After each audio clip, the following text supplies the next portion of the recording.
voter. La CENI dit il n'y aura pas élection le 23 décembre sans machine à voter. Réunion à bande konabisi opposition au bassin à Bruxelles, ba résolution nango ba point au bas soulevé va à l'encontre na ba point oyo la CENI a soulevé.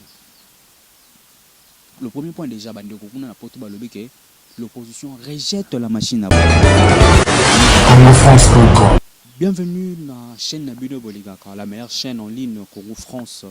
Congo France, la chaîne qui vous informe en temps réel. Congo France, chaîne Oyo.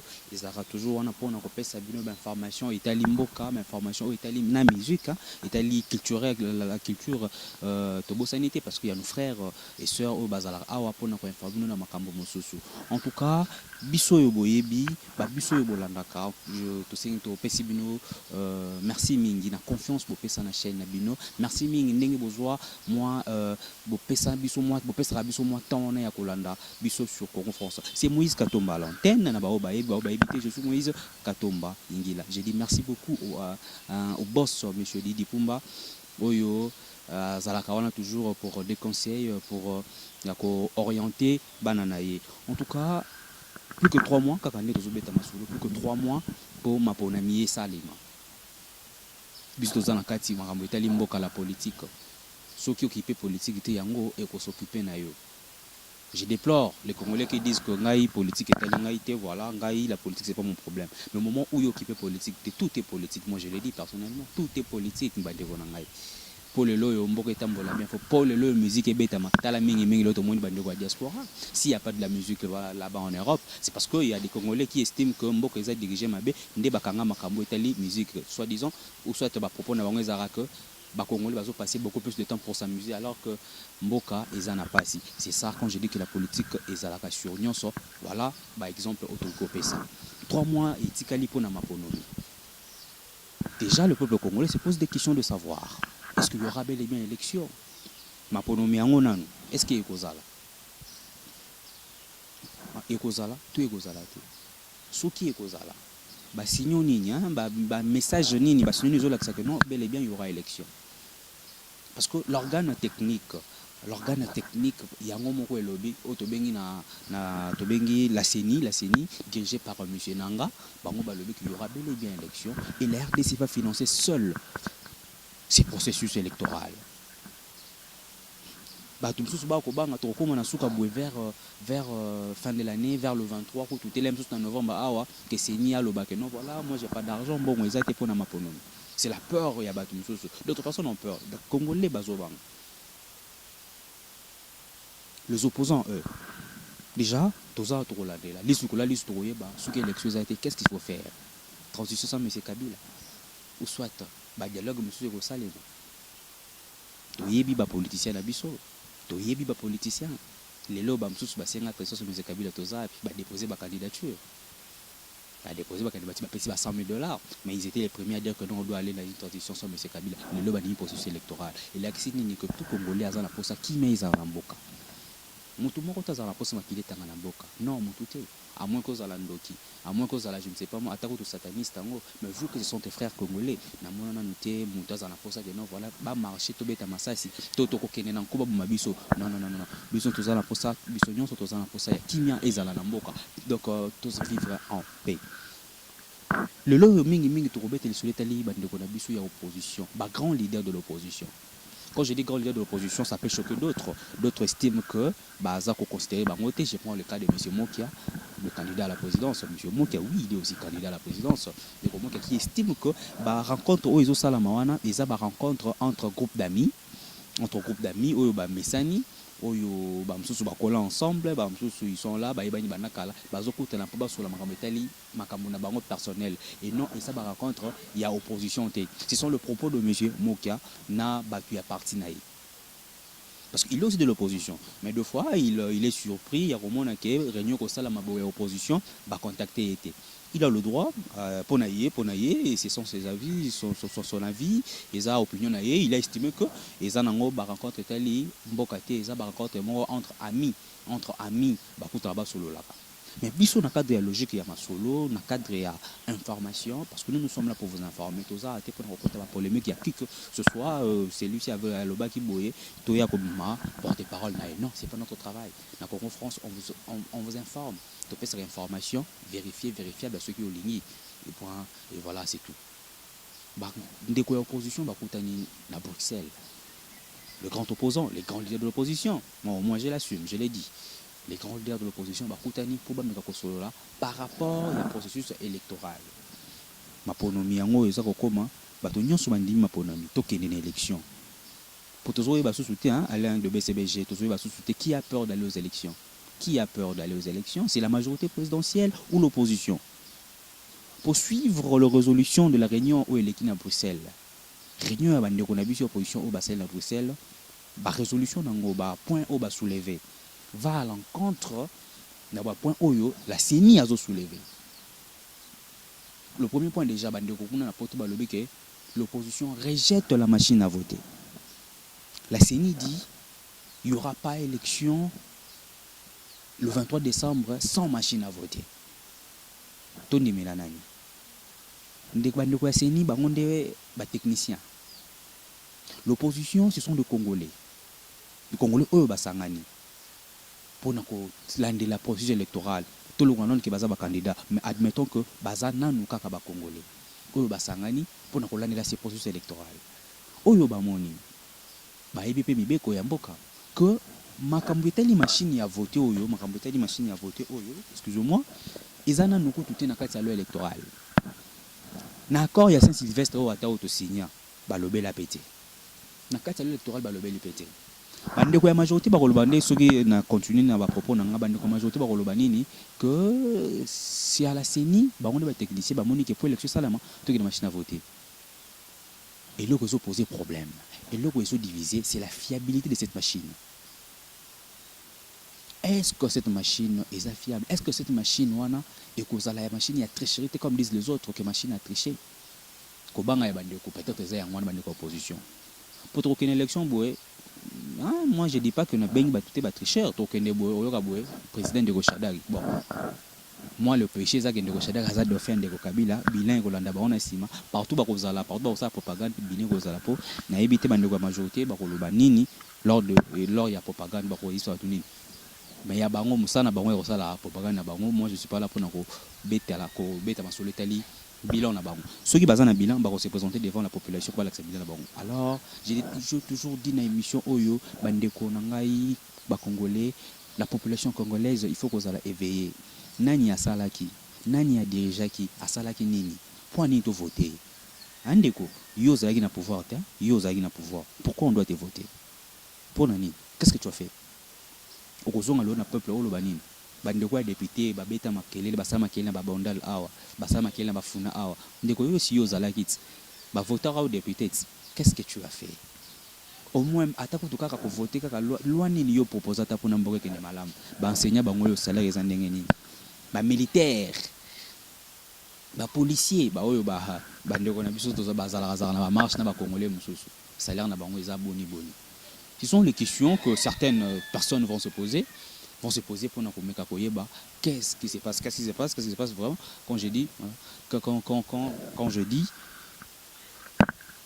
qu'est-ce qui se passe pour qu'est-ce que tu as fait disons pour voter, qu'est-ce que tu as fait de bon yo salino pour voter. Voilà tout ce qui est sujet du jour na biso etali réunion où ya bandeko basali na kati ya mboka ya Bruxelles. Je disais, baboui machine à voter. Ouais, déjà, machine à voter. Je vais préciser dans le machine à voter, il y a au moins 7 militants, il y a un mouvement citoyen congolais, le Congolais debout. C'est ça, Alain, je crois. Le Congolais debout, au Bakanga qui lobby parce qu'ils essaient de sensibiliser la population par rapport à régie à machine à voter vers l'université de Kinshasa. 7, il y a au moins le nom que je vais vous citer dans cette émission. 7 banderoana bazaki transféré dans Ipekin, selon nos sources bazana ANR. Nous devons soit une machine à voter. Alors, qu'est-ce qu'il faut faire surtout une élection là? Tout le terrain d'entente. Quand on a une machine à voter, quand on a une machine à voter, tout ça là, nini. Tout ça là, nini.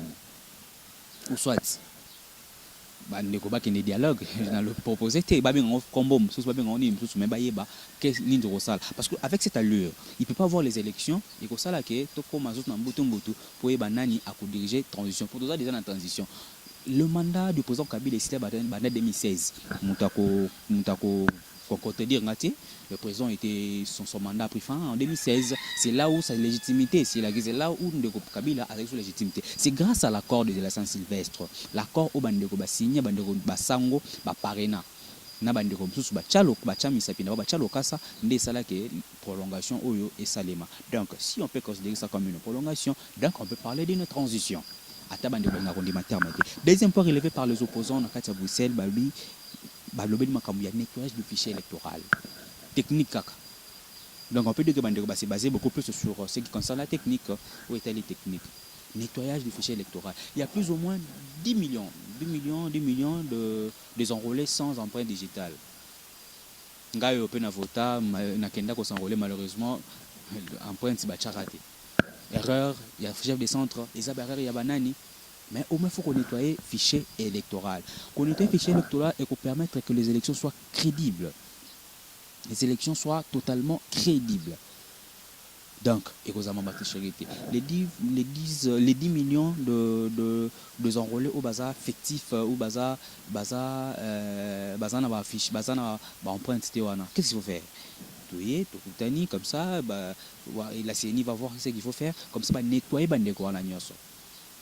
nettoyer bandeko wana nyonso batoyo ba écarter bango pour que les élections à la crédible. Ils attaquent les lots, on organise des élections et après il y aura de manifestations. Koto ndeko msusu soit porté serment boyé, koto le président qui sera proclamé par la CENI a porté serment boyé aux la bien. La troisième suggestion bandeko topé le troisième point au bandeko balobeli makamotali décrispation politique. La décrispation politique. Outa 2016, banda to banda les solo o. Bande opposition basinga la décrispation politique. Mais kaka bango moko, oui bande basinga ka, de plus bakanga ba mususu. Mais qu'est-ce que l'opposition fait pour te bande ko bazana kati babini? Deko diongo yo lelo babaki susu 5 ans. Qu'est-ce que l'opposition fait pour te bande ko wana? Koloba tobo ite ko interpeller à tout moment mais mouvement sur terrain action sur terrain excusez-moi oyo bandeko basala auto éviter mais ndeti babaki sur 7 nos frères na tout autant aya congolais debout bakani bango c'est là cadre avec la politique donc ce sont des prisonniers politiques bandone bazana anéro auto éviter suite aux alandeni ils vont aller au parquet basamba devant le magistrat to bakosuka to ba libérer. Parce que moi j'estime que les droits na bango sont des Congolais, ils ont droit de revendiquer ceux qui moni et le respect si bangoté. Donc nos frères les candidats à la présidence là na moni bandeko ndeko Fachi ndeko Kamere Mbwisa Nyamwisi papa na biso Mozitu papa Bemba nde bakutani basola makambo wana la décrispation politique babimisa bandeko bakanga bandeko yo bakoki ko participer dans l'élection te nyonso wana et tout balobi suma metali participation des candidats exclus ou invalidés entre autres ndeko Bemba ou asegi na réunion ndeko Bemba qui est parmi les invalidés yemoko déjà comme invalidé azaki na kati ya réunion wana. Notre loi dit ceci, ce que la Cour est décidé, il sera imposable à tous. Donc, décision de la Cour constitutionnelle, il sera discuté. Oyo la Cour et lobby, il y a un et il sera appliqué. Mais au moins, avant liste définitive, on peut faire quelque chose.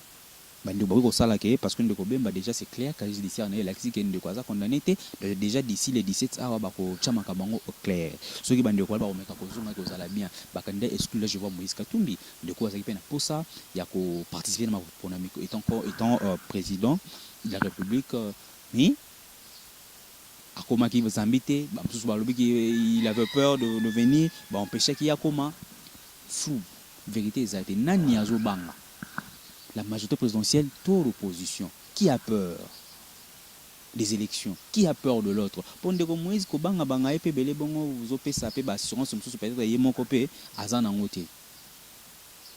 Nani azo banga nai.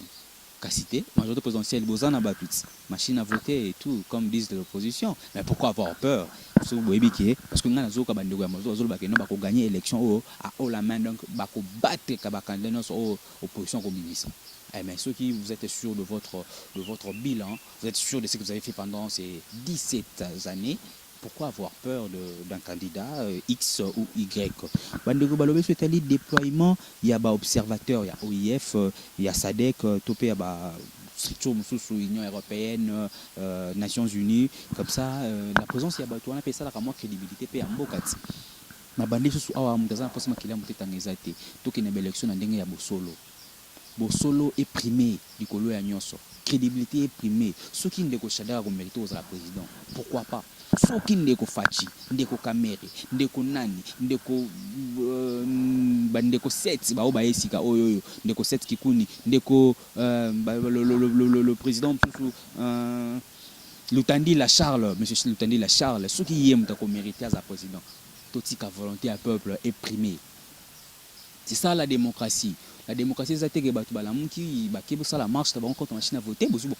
C'est pas ça la démocratie. C'est pas ça être démocrate. Non. Là, il faut bien c'est pas ça la démocratie. Parce que tout Congolais a ce droit-là de manifester, de dire son opinion. Oh, il y a pensée. C'est ça la liberté. C'est garanti dans la Constitution. Ils étaient qui finit à présent Kabila, Mouta fini Kabila Zate, Mouta sali outrage contre M. Kabila Zate. La machine à voter n'a rien à voir avec M. Kabila. M. Kabila est partant pour naïe et Sili. Mandat et Sili. Et ce qu'il a fait naïe à Bimisi, voilà, il a respecté la Constitution, a respecté Malobanaï. À Bimisi, il a fait naïe, Ndeko Shadal. Yende a représenté en quelque sorte du 40 le malheur est que Ndeko Shadal a fait M. Kabila qui n'a pas de bilan. Ah! Toye bango soki mapona mezali ya Christian Mukendi soki mapona mezali soki mapona mengo pe ezate toko sala boni voilà déploiement ya bandeko ya observateur ya bloko msusu bandeko ba sengi etali implication ya communauté internationale kati tali processus électoral de financement. La RDC qui dit que à cofinancer Yemoko les élections. Donc la RDC peut financer seul ce processus électoral. Assez d'argent. Tant que y a Koloba, tant que y a la majorité, voilà, bandeko, bino bopé ça bon côté. Donc la majorité au sein émi qui dit ça pour te mettre aussi une aide na ba structure au ministère au début entre autres sous total ba point bandeko ba sengi le roi au les camions de transport. Je ne crois pas que la RDC aura assez d'avions pour na commettre machine à voter à Pamba. Non. Non, visiblement vous êtes. Na ebité bakocha avion ya Congo Airways et ça la musalawana tonengeni visiblement êtes. Voilà bandeko basengi po etali audit ya Seni. Donc ba ça la audit ya Seni babaye ba soki mais c'est non parce que je me rappelle vers l'année 2017 ou 16 peut-être bandeko opposition bazaki déjà contre Nekonanga, ou soit Nekonanga, excusez-moi, je suis dans ma peau de journaliste, je ne prends pas position, mais moi j'estime que Nekonanga fait un peu de zèle. Nekonanga, mais moi j'estime personnellement que Nekonanga s'est fait un peu grand, il s'est prend de zèle, il y a qu'aux autres décisions sans qu'on consulte, participons aux élections. Déjà, quand je me rappelle déjà, avant que tu vois machine à voter, les décisions Bima, on a déjà commandé la machine à voter. Non, monsieur Nanga, tu as été technicien, Nanga, mais l'élection est dirigée par une loi. L'élection ils allera toujours et simba maka la base l'élection comme une base c'est la loi électorale n'est dirigeable les lois électorales des alikolo na yo donc c'est un peu que zora ba décision na ndenge na yo tu te réveilles le matin et tu prends des décisions pour être mboka zankimia okozala na charge ya makambo oyo soki lelo moto epeli na Congo soki lelo yo ba kufi na Congo tes prédécesseurs baza wapi Ozagina Batut, ceux qui t'ont précédé, il faut t'attendre. Qu'est-ce qu'ils ont fait? Qu'est-ce qu'ils sont devenus? Les lois ont beaucoup de candidature. Soit disant qu'il a double nationalité, il est étranger. Les lois, et l'on est aux angles comme pour le lobby. Donc, il y a un salabola, mon lobby, Nzamende a yebi de Konanga, soit disons à Radiacre, Nzamende a yebi lobby. Donc, arrêtez un peu, tika un peu, qu'on aura des décisions, où Italie, Mboka. La décision aux autres vie à pays, l'avenir d'un pays, aux autres en danger. pour un orgueil ou tout pour un makambu na yo moko. Non, là étant congolais d'abord avant d'être journaliste, je suis contre cette idée. Voilà, merci beaucoup. Processus électoral to solo li marmande ko baso la ki. Mais mutuna moko outi ndoko moko kominga na WhatsApp pour ayeba à l'aide de BTBG permettre nga je sais que déjà ba minutes na nga ko épuisé pour ayeba kaka bandeko bango bazolo bela mambo etali candidature unique, candidature commune, pardon, excusez-moi, unique de ma commune, je rectifie. Kaka bango moko bazaya ko sanga na poto bakozonga na kin a bapanzani to mona batu ya kamere ba fengi batu ya UDPS. Batu UDPS ba ba ke non biso ne tozana 36 to mérité. Batu ya bemba babeke malgré même maza disqualifié, malgré même maza invalidé, mais biso zaka na miso bemba. Est-ce que non mambo tel candidature commune ne kozala ndenga solo? Question mark. Hebanité. Tangu bandeko ya UDPS bakoloba ke ndeko bandeko ndeko kamere yende dauphin liboso ya monsieur Kabila. Déjà flou morézana. Il y a la vidéo, Bolanda vidéo, voilà la vidéo, la technique va nous aider avec cette vidéo.